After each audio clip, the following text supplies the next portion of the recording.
My name is Caroline Hayes, and that afternoon, I walked into my grandmother's house only to be stunned into silence when I saw my parents, my sister, and her boyfriend showing a real estate agent around as if I didn't even exist.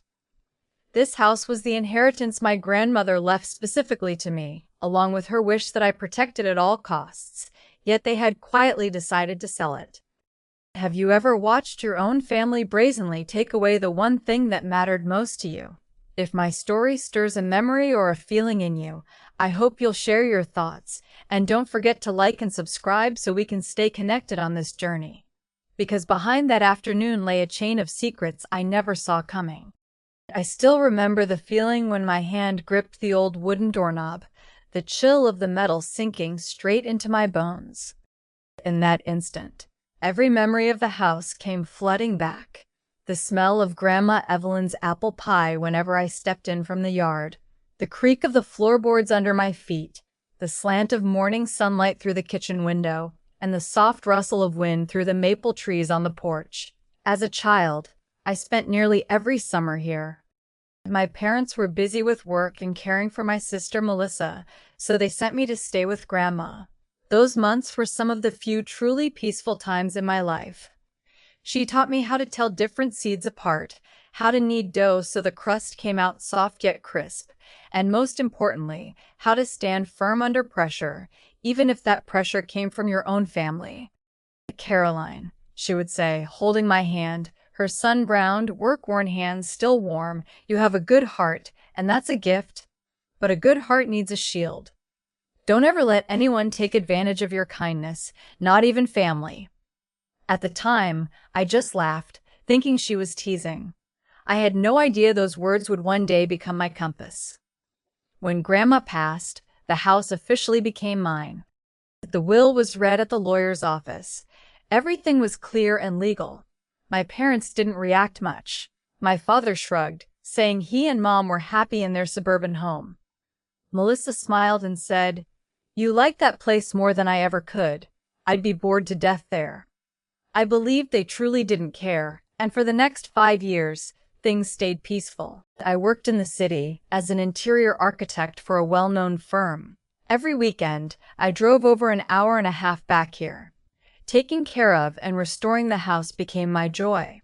I replaced the outdated electrical and plumbing systems, kept the original oak beams and floors, replanted the apple orchard from seeds Grandma had saved, and painted the kitchen a soft cream just like she loved.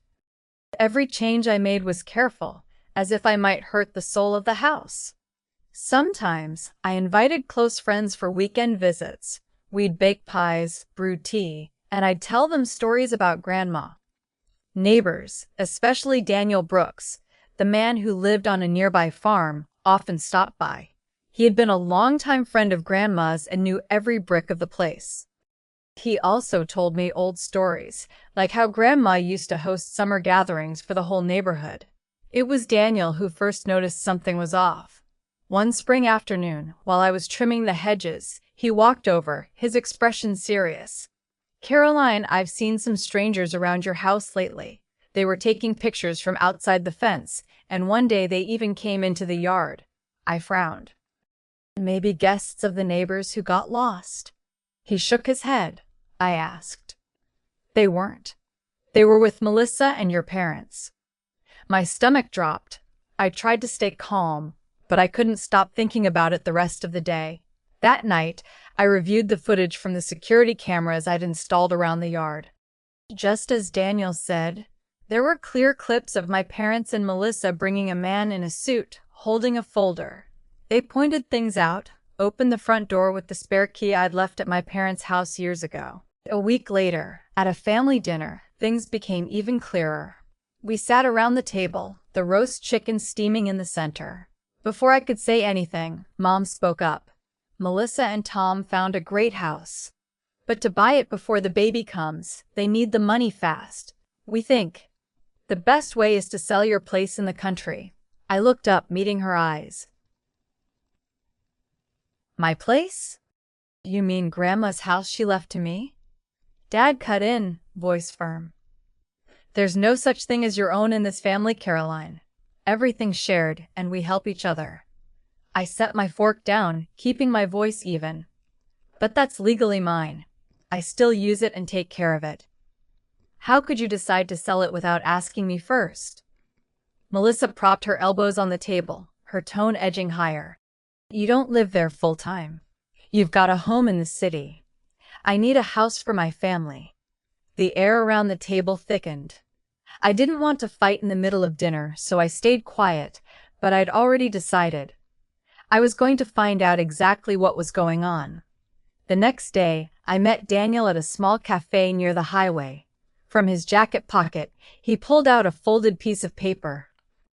Caroline, I don't want to interfere in family matters, but you should know this. I overheard Tom on the phone. He mentioned a debt of over $100,000 from a failed investment. Your parents seem to be trying to bail him out by selling your house. I unfolded the paper. It had the name of a real estate company I recognized. Right then, I knew this wasn't about helping Melissa buy a home. Over the next few days, my parents' sudden interest in the property became obvious. Mom kept asking about the condition of the house, the land value in that area. Dad brought up how the market's hot right now, perfect time to sell. Melissa played the part of the busy mom-to-be, but occasionally dropped comments about the sunny morning room that matched exactly the room where I kept Grandma's most precious keepsakes. I began to feel the distance between us wasn't just physical, it was a wall of calculation. Grandma's house wasn't just a building. It was memory, a promise, and the last piece of me that still believed my family would respect what belonged to each other. That belief was cracking more every day. Late at night, I replayed the security footage again. There was my father in the living room, pointing up at the ceiling as he spoke to the agent. My mother nodded with a polite smile. Melissa stood by the window, pulling back the curtain to let the light pour in. They looked pleased. The kind of pleased I should have been feeling when seeing the results of all my care for the house. I turned off the screen and sat in the dark of my city apartment. This had started long before I realized, and I knew if I did nothing, they wouldn't stop. That house, and everything Grandma left, would disappear, not into the hands of someone who cherished it, but to people who saw it as just another asset to trade for their own gain. I leaned back, remembering the look in Grandma's eyes when she said, "Not even family." Back then, I laughed, certain I'd never need to use those words against my own blood. But now I knew. That time had come. Dinner that night was at my parents' home, in the large dining room that always felt too formal, too cold. The smell of roasted chicken and mashed potatoes filled the air, but I barely felt hungry. I'd thought this was just a normal family meal. Turns out, it was a meeting they had planned. As soon as we sat down, Mom set down her utensils and began in a casual tone. "Caroline, your father, Melissa, and I have been talking, and they just found a wonderful house north of town. Not far from the city, close to good schools. But to buy it before the baby comes, they need quite a bit of money." I stayed quiet as she poured more water into my glass. She continued slowly.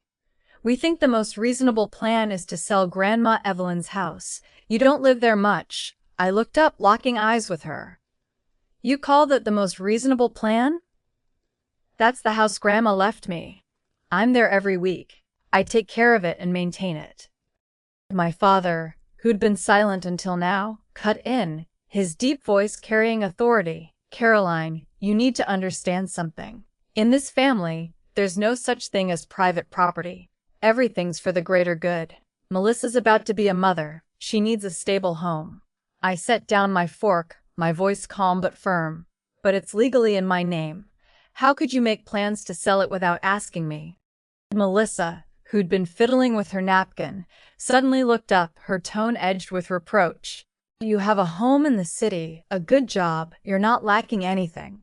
I have to prepare for my family. You don't live there full time. Leaving it empty is a waste." I studied her face for a long moment. She was still beautiful, her blue eyes the same shade as Mom's, but there was something different in them. Maybe it was the certainty, as if this decision had already been made. "So, you think the house is just an asset to be cashed in?" I asked slowly. I think it's an opportunity for the whole family to help each other, Melissa replied without hesitation. The air around the dinner table felt thick. The smell of roasted chicken, the scent of wine, none of it had any taste anymore. I took a deep breath, turned to my parents, and said, "Grandma left that house to me for a reason. She trusted me to take care of it, and that's exactly what I intend to do." My father let out a short laugh, but it carried a trace of mockery. "Caroline, sometimes you're too much of a dreamer. Life is more practical than that. An old house in the countryside can't compare to helping your family get stable." I looked at him for a long moment. "I understand reality, Dad, but I also understand ownership and respect. You all made a decision for me without asking, and that's not okay." My mom took a sip of water, then set her glass down, her expression softening slightly but still tinged with pressure. "We're family. We have to sacrifice for each other." I swallowed slowly, feeling a lump in my throat. Sacrifice doesn't mean giving up the most precious thing you have, just because someone else wants it. I've helped Melissa plenty of times, covering her rent, paying off small debts. But this time, no. The table went silent. The ticking of the wall clock was loud and sharp. Finally, Melissa spoke, her tone light but laced with arrogance. "You'll change your mind. I know you." I didn't respond. But in my mind, I had already decided I wasn't going to let anyone make decisions for me again. Have you ever sat at your own family's dinner table and heard them talk about taking something that belongs to you, like you have no say in it? If this story feels familiar to you, leave a comment below and share your own experience, so I know I'm not alone. After Melissa's words, dinner moved forward in tense silence. I ate out of politeness, my mind drifting back to the times Grandma told me to build a shield for your good heart. Back then, I just laughed, but now I understood. When the meal was over, I stood up and excused myself early. My mom looked at me a little disappointed. "You're not staying for dessert? I made apple pie today." I shook my head gently. "I'm tired tonight." "Thank you, Mom." As I walked to the door, I could feel the eyes of all three of them on my back. Their looks carried a mix of frustration, disappointment, and calculation. I knew this wasn't over. Driving home, I replayed every word they had said. They hadn't asked for my opinion, they'd simply announced their plan, as if I were just a piece on their chessboard. And I couldn't shake the way Melissa said, "I know you," like a sweet threat that I'd eventually give in. But this time they were wrong. When I got back to my apartment in the city, I hung up my coat and sank into the sofa. The soft golden light filled the room, but I still felt a coldness seep in. I thought back to my childhood summers, those nights sitting with Grandma on the porch, listening to the crickets while she told stories about times she had to stand up for that land against people who wanted to take it. She didn't do it because it was pretty. She did it because it was part of her soul. Now, I was standing in the same place she once did. And I knew if I stepped back, there would be nothing left to hold on to. I pulled out a small notebook and began writing down everything that had just happened. I noted the date, the time, who said what, and even their tone. Grandma used to say, "If you want to keep a promise, you have to keep the truth first." I would keep everything clear, so that when the time came, I could show them I remembered every detail. A plan began to take shape in my mind. I didn't know exactly what the first move would be, but I knew I wasn't going to be caught off guard again. Next time, I'd be the one in control. The next morning, just as I'd poured my coffee and hadn't yet sat down to work, my phone rang. The screen showed the name Daniel Brooks. I was surprised. He rarely called at this hour, usually just dropped by on weekends. "Caroline," his deep, slightly hurried voice came through. "Are you free? There's something I think you need to know." I could hear the seriousness in his tone. "Yes, I'm home." "What is it?" He sighed. "Yesterday, I saw Melissa outside your grandmother Evelyn's house. She wasn't alone. Your parents were with her, and some man I didn't recognize." They stood on the porch talking, then went inside. My grip on the phone tightened. I changed the locks, so how? I stopped. Of course, they still had the spare key I'd left at my parents' house when I first moved my things out. That man, Daniel continued, looked like a real estate agent. It seemed like they were showing him the house. I was near the fence and overheard words like market value and transfer. I didn't want to interfere, but I cut in, trying to stay calm. Thank you for telling me. I'll take care of it. After the call, I sat in silence for several minutes. I thought about the dinner conversation the night before, how they spoke as if selling the house was already decided. Now it was clear, they weren't just talking, they were acting. I decided to check the security camera system around the cottage. Thankfully, when I renovated it, I had installed cameras in several spots, all connected to my phone. Within minutes, I was watching the latest footage. The video from the previous afternoon showed my father's black SUV pulling into the driveway. My mom got out first, dug into her purse for a key, and opened the front door like she'd done it 100 times. Melissa followed right behind, her hand resting lightly on the arm of a man in a gray suit, hair neatly combed, holding a folder. My father came last, walking with the air of someone giving a tour. They went inside. The audio from the outdoor camera wasn't great, but from their gestures and the few words that carried living room, original hardwood, good light, I could tell exactly what they were doing. The man nodded occasionally, jotting notes into his folder. A few minutes later, they stepped into the backyard, where I had replanted the row of apple trees from Grandma's seeds. Melissa pointed toward them, saying something that made the agent laugh. A chill ran down my spine. It was like watching them sell every square foot of my memories. That evening, I called my friend and attorney, Richard Moore. I'd met him years ago during an interior design project, and we'd stayed in touch. When I finished explaining, he was silent for a moment, then asked, "Caroline, whose name is on the title to that house?" "Just mine. The paperwork is completely legal. Grandma left it to me in her will. Everything was finalized 5 years ago. Then they have no rights over it. But I suggest you document everything. Video, witness statements, all of it." He paused. "Are you sure you want to try settling this quietly first, or do you want to be ready for legal action?" I knew my answer, but I wasn't ready to say it yet. For now, I want to see exactly what they're planning, and stop them before it goes too far. Richard agreed to review all the property records, to make sure nothing had been filed without my knowledge. He also suggested I change the locks immediately and send them a formal notice about ownership. The next morning, I drove to town and stopped by a locksmith to order new locks for the front door, back door, and shed. On the way back, I swung by Daniel's house to thank him. He met me on the porch and poured me a cup of hot tea. "I know bringing this up might put you in an awkward position," he began, "but I can't keep it to myself. They've come more than once.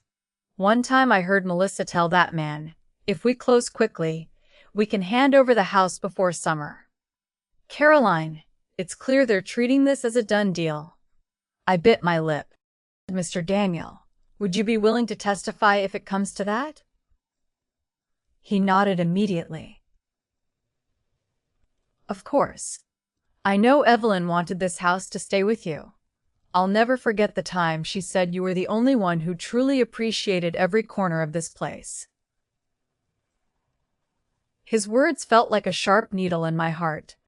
I remembered summer afternoons when she sat knitting scarves on the porch, telling me about the hard years of holding on to this land. She would say, "Keeping it isn't just about its value, it's because it's part of who we are." Now I was the one standing in that position, protecting it from people who shared my blood. When I got back to the cottage, I immediately started changing the locks. The sound of the drill, the screws biting into the wood, echoed through the still air. Every noise felt like an affirmation that this was my territory, and no one could come in without my say-so. I also checked every keepsake, the old photos, the blue and white porcelain tea set, the pendulum clock, to make sure nothing had gone missing. Late that afternoon, while I was wiping down the kitchen counter, my phone buzzed. A text from Mom. "We'll be coming by this weekend to show the house to one of Dad's friends. Make sure it's tidy." I froze in place, staring at the screen. They still thought they had the authority to direct me. I typed back, "No. This is my house. Anything involving it goes through me, and only if I agree." Less than a minute later, Mom called, her tone sharp. "Caroline, stop making this harder than it needs to be. This is for your sister's future." I took a deep breath. "Mom, I'm not against helping Melissa, but not by taking away what's mine. I'm not allowing anyone to come see the house, and I've changed the locks." There was a long silence on the other end. Then she said, "You're cutting yourself off from the family." I closed my eyes, feeling something inside me give way, but I knew I couldn't back down. If family means I have to accept being stripped of what's mine, then I have no choice but to keep my distance.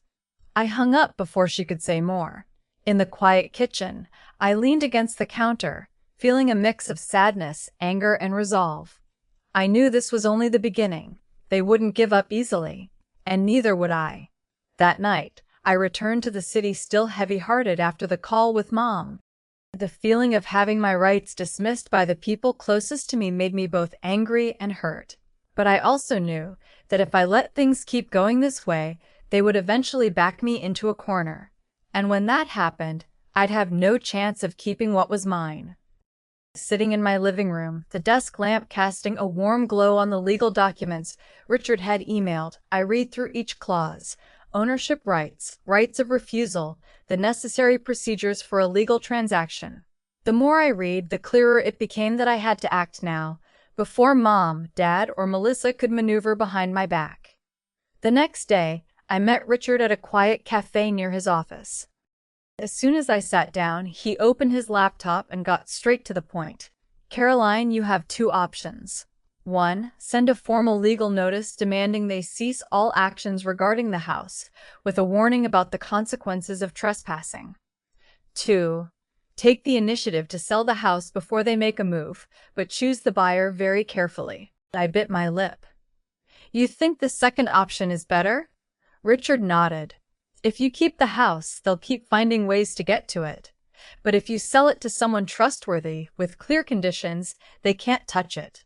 And the sale proceeds will be entirely yours. No one can claim a share." I looked out the window at the morning sunlight spilling over the busy street. Selling wasn't something I'd ever considered, but now it might be the only way to protect my grandmother's legacy, putting it in the hands of someone who valued it, instead of letting it become just another asset in my parents' calculations. I looked back at him and said firmly, "Then help me find the right buyer. No rush, but it has to be certain." Richard gave a small smile. "I'll introduce you to a few people in my trusted network, but Caroline, you have to keep this absolutely secret. Don't let your family know." I nodded. "I know. This time, I'm taking the lead." Over the next few days, I rearranged my entire schedule. Every weekend, I went back to the cottage, not to relax, but to clean, repair, and prepare it for the possibility of a sale. I wiped down every window pane, dusted the shelves, replaced old light bulbs with warm golden ones. I wanted the house to be at its best, not to seduce buyers for profit, but to send it off carrying my grandmother's spirit. One afternoon, while trimming the lawn, I saw Mr. Daniel walking over with a basket of freshly picked apples. He glanced around before lowering his voice. "I saw them hanging around here again yesterday, but they couldn't get in. Looks like changing the locks annoyed them." Melissa stood at the gate for a long time before leaving. I exhaled, half relieved, half still on guard. "I'm thinking about the next step, Mr. Daniel. I might sell, but only to the right person." He set the apple basket on the porch table, his gaze steady. "If that's your choice, remember what your grandmother said. Choose someone you trust to care for this place." I nodded. "I won't let it fall into the hands of people who see it as just merchandise." A few days later, Richard introduced me to an older couple, friends of his from another state. They were looking for a quiet place to retire. From what Richard told me, they loved historic homes, respected their history, and had no plans to demolish or over-renovate. We arranged to meet on a Saturday morning. When I opened the door to welcome them, Eleanor, the wife, smiled warmly, her eyes scanning every detail as if reading an old story. Howard, her husband, paused for a long moment at my grandmother Evelyn's portrait on the wall. "Your grandmother?" he asked in a deep voice. "She looks so kind." I smiled, my throat tightening. "She's the one who taught me how to love and care for this house." We toured every room and even stepped into the backyard. Eleanor gasped at the apple trees. "This is wonderful. We've always dreamed of having a garden like this to grow herbs." When the tour ended, we sat on the porch with sunlight spilling over the wooden table. Howard looked at me, his tone serious. "If we buy this, you can rest assured we'll keep its soul intact. No subdividing, no tearing down. We want to live here, not make money off it." I looked at them, and for the first time in months, I felt my chest loosen. Driving back to the city that day, it struck me. Sometimes protecting something doesn't mean keeping it in your own hands. It means finding it a safe place to exist. Selling to them might be the only way to both keep my promise to Grandma and cut off my parents' and Melissa's schemes. That night, sitting by my apartment window, I opened my notebook and wrote down everything I needed to do. Finalize the conditions with the buyers, schedule the signing, and most importantly, keep every detail under wraps until it was all done. I knew that if my family found out before the deal was finalized, they would find every way to stop it or pressure me. This time, I wasn't going to let that happen. Have you ever been in a situation where you had to quietly plan to protect the most important thing in your life from your own relatives? If you have, you'd understand why I had no choice but to take this path, even knowing storms were ahead. I thought I had the situation under control. Every agreement with Eleanor and Howard was moving along smoothly, the paperwork almost done. I had already moved some valuables to my apartment in the city, locked the rest inside the big wooden cabinet, and changed every lock around the cottage.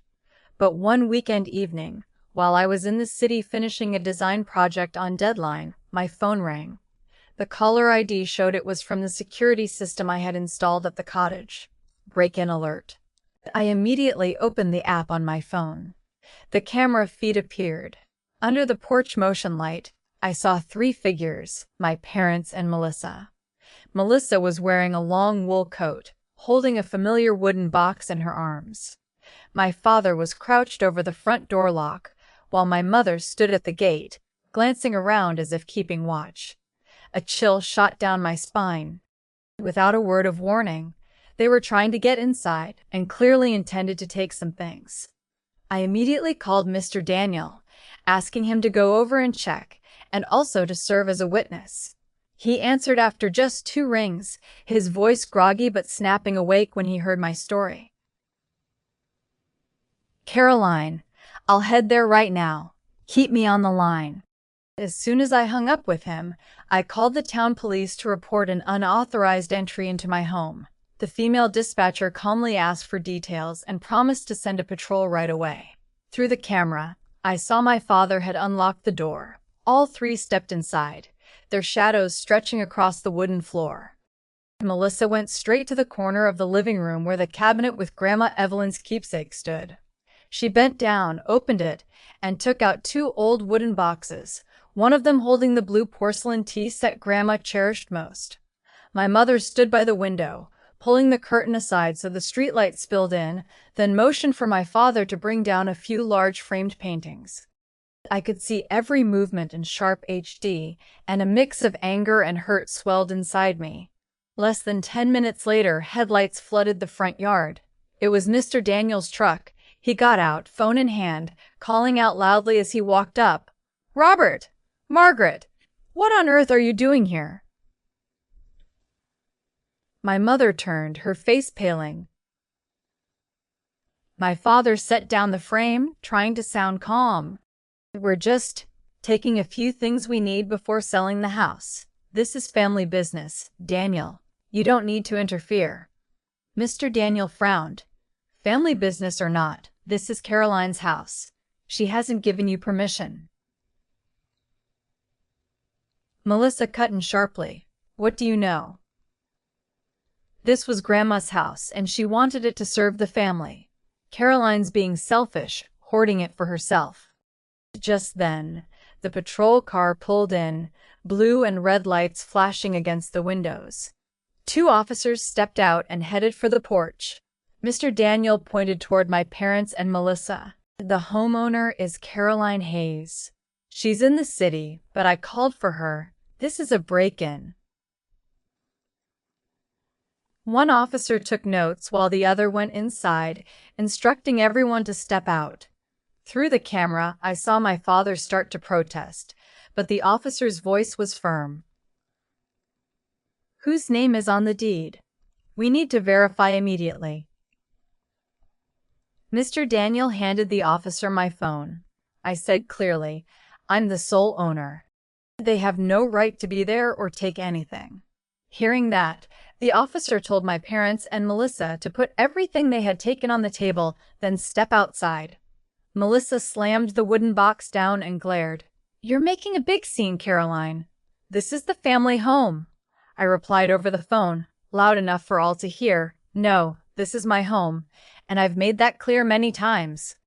The officers wrote up a report, warning them that entering someone's home without permission could lead to criminal charges. My parents nodded reluctantly, and Melissa crossed her arms, turning away. After they left, Mr. Daniel locked the door and told me, It's fine for now, Caroline, but you should be ready. They might come back. I thanked him, my voice still shaking. That night, I barely slept. Every time I closed my eyes, I saw them rummaging through Grandma's keepsakes. It wasn't just a violation of property. It was a blatant betrayal of the fragile trust that remained between us. The next morning, I drove straight to the cottage. The golden morning light covered the roof, but to me, the place felt different. Inside, the familiar scent of wood was still there, but mingled with a faint trace of someone else's presence. I walked through each room, checking everything. The frames had been shifted, drawers left open, chairs moved from where they'd been. I put everything back in order, wiping each surface, as if restoring some sense of control. Then I locked all keepsakes in a new steel cabinet in the bedroom, hiding the key where only I knew. I upgraded the security system with motion sensors and a louder alarm. Sitting on the porch, I realized I didn't have much time. They had gone too far, and I couldn't wait any longer. If I did, they'd find another way. A decision crystallized inside me. It was time to take the next step, firmly and without letting anyone interfere. After the break-in, I knew I couldn't wait. The line had been crossed, and if I didn't act, one day they'd find a way to legitimize taking the house. I spent that evening in the cottage kitchen, flipping through my notebook, reviewing every step of the plan I'd written. Selling the house to Eleanor and Howard wasn't just an option anymore, it was the only path to honor Grandma's wishes and protect myself. The next morning, I called Richard. He answered almost instantly. Richard, I want to close the deal with Eleanor and Howard as soon as possible. His voice was calm but certain. I'll reach out to them today. We could sign a preliminary agreement this week and finalize in 3 weeks if there are no legal hurdles. I exhaled as if a heavy weight had been lifted. Keep it discreet, Richard. I don't want my family to know until the papers are signed and notarized. You have my word, he said. I'll use the most private channels. Over the next few days, I lived a double life. In the city during the day, I still spoke to my mother on the phone, answering her small talk in the most normal tone possible. Melissa occasionally sent texts, half polite, half implying it was a waste to keep the house empty. I replied briefly, never revealing a thing. At night, I drove back to town to meet Eleanor and Howard. We went over every detail: price, handover timeline, conditions to preserve the house and garden. Howard even wanted to keep the old wooden sign at the gate, Evelyn's Haven, that Grandma had once hung there. One evening, as we sat at the wooden table on the porch, Eleanor said softly, Caroline, I know this decision isn't easy, but please believe this home will always be loved. We'll keep it as if it's part of our own story." I looked into her kind eyes, and for the first time, the guilt of selling eased a little. 3 days later, Richard called to say the contract was ready. We arranged to meet at the town notary's office on Thursday. I made sure to go quietly, parking in a different lot and walking the rest of the way, just in case anyone in my family happened to see. When the pen in my hand signed that final stroke on the page, a strange feeling washed over me, part relief, part bitterness. I had kept my promise to Grandma, to protect the house from those who saw it as nothing more than merchandise. But at the same time, I had just closed an important chapter of my life. Eleanor held my hand as we exchanged the keys. "Whenever you want to visit, just call us. This will always be your home in some way." I returned to the city that afternoon, trying to keep my face calm. But I knew the hardest moment was still ahead, when my family found out the truth. And knowing them, there would be no such thing as a light conversation. Sure enough, I didn't have to wait long. Just 2 days later, while I was at the office, I got a text from my mother. "This Sunday the whole family will come see the house with a realtor. Be ready." I stared at the screen for a long moment, then typed a short reply. "No. The house has been sold." Less than 5 minutes later, my phone rang. My mother's voice on the other end was no longer composed. "What? Say that again." "The house has been sold, Mom. All the paperwork is complete. The new owners are the Jacksons." I tried to keep my voice steady. Silence for a few seconds on her end, then an outburst. "You sold it without saying a word? This is betrayal, Caroline. The family needs it and you—" I cut her off, still calm. No, Mom. The family wants it but doesn't need it, and I'm done being forced to sacrifice like this." She threw one last harsh sentence at me before hanging up. I knew it wouldn't end there. And I was right. On Sunday morning, just as I was pouring my coffee, my phone rang again. This time it was Daniel. "Caroline, you'd better come right now. Your parents and Melissa just drove to the cottage with some strangers, and they're not happy." I quickly threw on a coat and drove over an hour back to town. When I arrived, it felt like walking into a stage drama. My parents' car parked right at the gate, Melissa standing by the front door arguing with Howard, and Eleanor on the porch, keeping her composure but clearly annoyed. My father spotted me and immediately marched over, his tone sharp. "Explain this. What's going on? Who gave you permission to sell the house?" I stood tall, looking him in the eye. "I did. The legal owner. And I did it to protect the house from the very schemes you discussed behind my back." Melissa jumped in, tears in her eyes. "You ruined everything. You know Tom and I needed a place to start." Bitterness rose in my chest. "You need a place to live, but not this place. And certainly not by taking what Grandma left for me." The air was taut like a stretched string. Howard finally spoke, his voice firm. "I'm sorry, but this is no longer your family's business. We're the new owners, and we won't allow anyone in here without an invitation." My father turned to him, his voice low and threatening. "You'll regret getting involved in this." Howard didn't flinch. "The only thing I regret is not buying it sooner, to spare Caroline these months of pressure." Watching this, I knew the battle lines were drawn. Have you ever been in a situation where, to protect what you treasure, you had to stand directly against those you love, willing to be labeled a traitor? If you have, you'll understand that silence and endurance don't save anything, they only let others push further. Just as Howard finished speaking, I heard the distant sound of a police cruiser, red and blue lights flashing along the small road leading to the cottage. My heart pounded. This had gone far beyond a family argument. The car stopped at the gate, and 2 officers stepped out. One was Officer Kelly, whom I'd met during the earlier break-in, and the other was younger, likely new to the force. They approached us, scanning the group to assess the situation. We received a report of unlawful entry, Kelly began, calm but firm. Who is the legal owner of this property? Howard stepped forward, gesturing to himself and Eleanor. We are. Here's the notarized contract and paperwork. He pulled a file from his bag and handed it over. Kelly flipped through a few pages, then turned to my parents. According to this, you no longer have the right to be here without the new owner's permission. My father clenched his jaw, forcing his voice to stay level. We're Caroline's parents, the daughter of Evelyn, the former owner of this house. We have a right.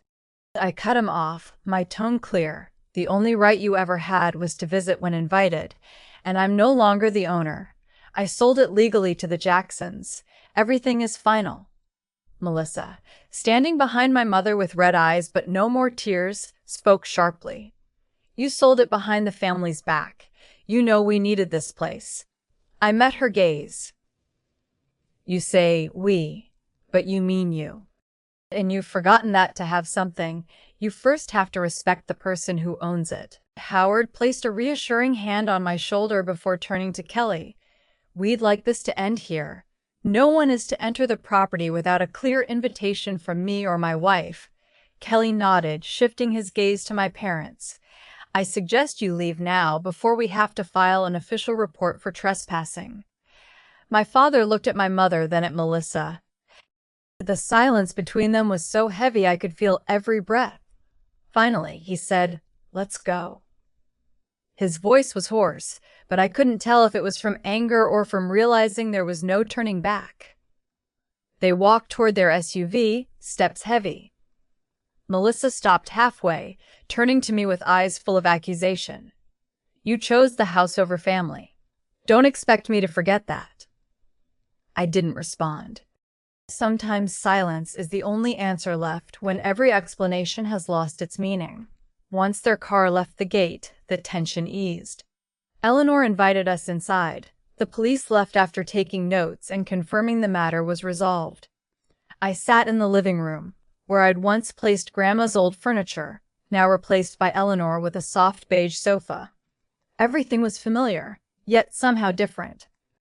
Eleanor set a cup of hot tea in front of me. Are you all right?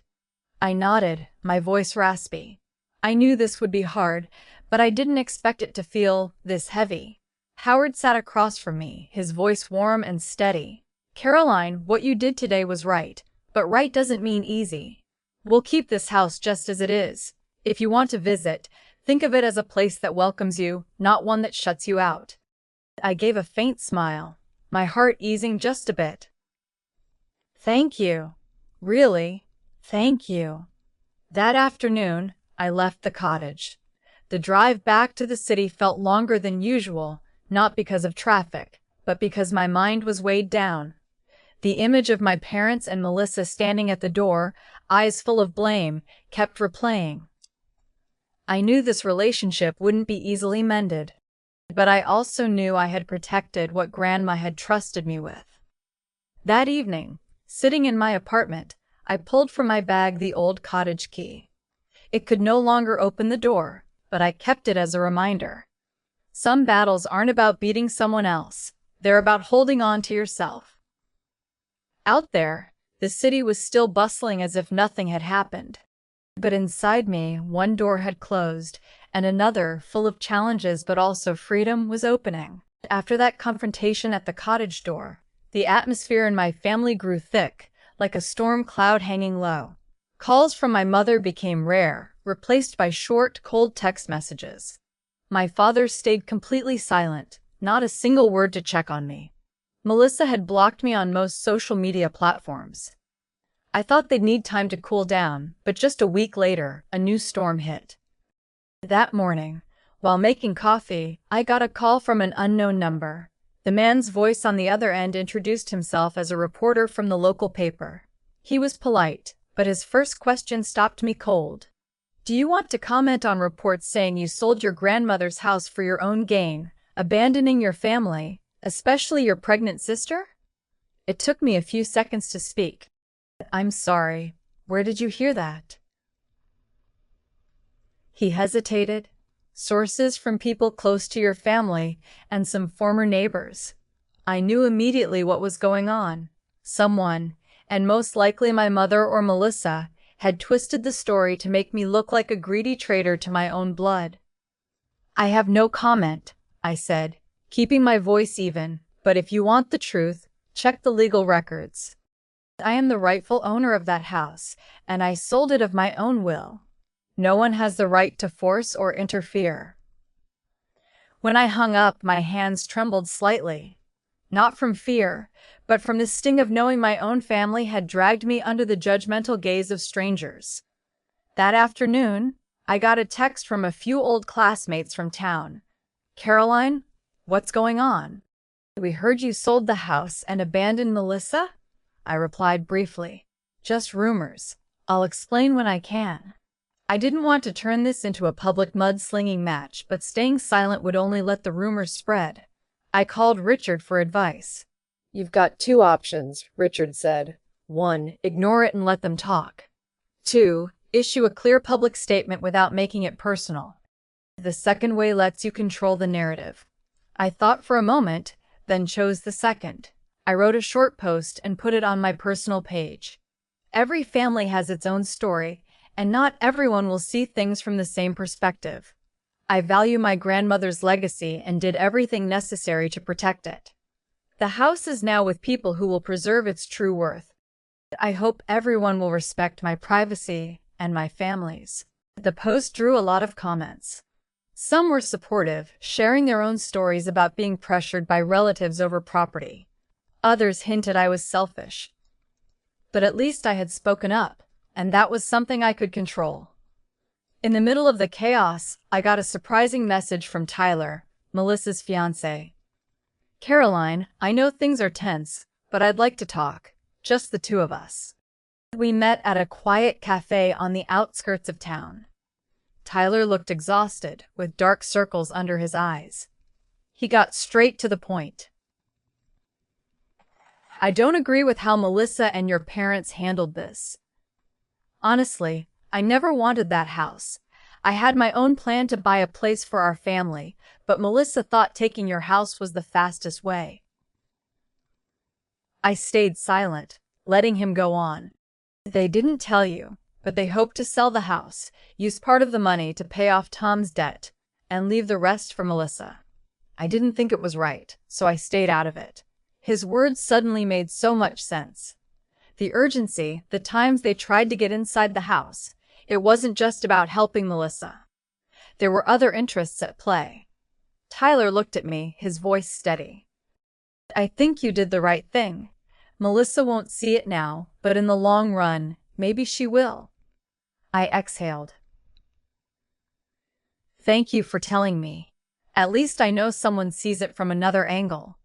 In the days that followed, I still had to face the scrutiny of a few old acquaintances, but I learned not to let it dictate my mood. Instead of reacting every time someone brought it up, I focused on work and healthier relationships. At night, I sometimes got messages from Eleanor, pictures of the apple orchard in bloom, sunlight streaming through the kitchen window.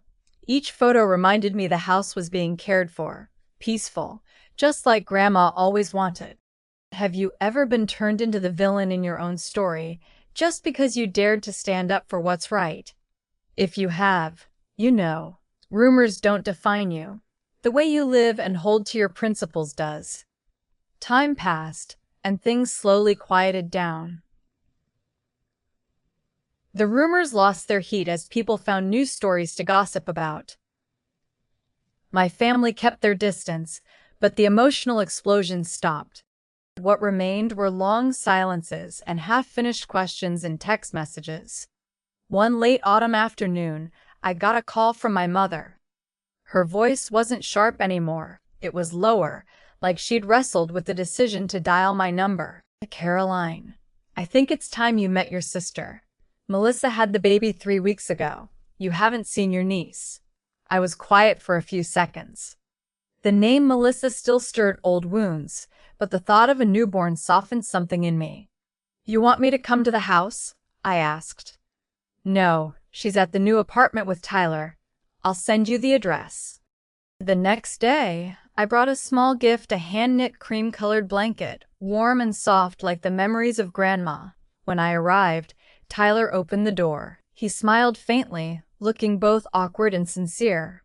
"Thanks for coming, Caroline. Melissa's feeding the baby in the bedroom." I sat on the couch, placing the gift box on the table.